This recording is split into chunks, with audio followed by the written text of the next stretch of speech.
Merci, chers collègues. Donc, la parole est à Madame Mireana Redarbello pour le groupe démocrate et républicain.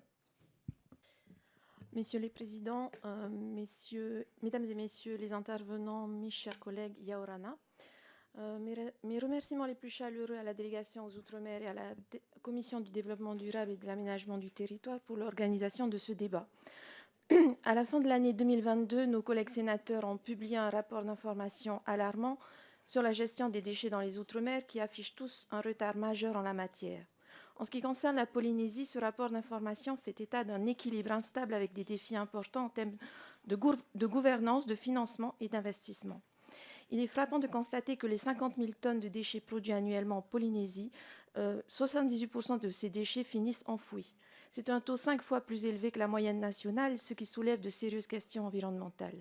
Les déchets non enfouis ne représentent pas un volume suffisant pour pouvoir créer des structures de recyclage.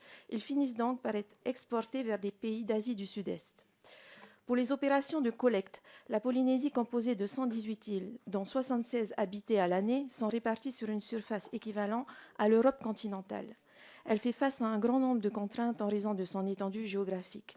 Aujourd'hui, des bateaux fonctionnant au gazole sillonnent les archipels, ce qui est problématique sur le plan écologique. Je m'interroge sur les alternatives existantes comme l'hydrogène vert pour faire fonctionner les bateaux, comme le SAF, carburant durable d'aviation, pour faire fonctionner les aéronefs. J'aimerais donc vous demander si les entités que vous représentez explorent des solutions de ce type pour optimiser la collecte des déchets ménagers dans les territoires insulaires. Je vous remercie. Merci, chers collègues, pour le groupe Liberté.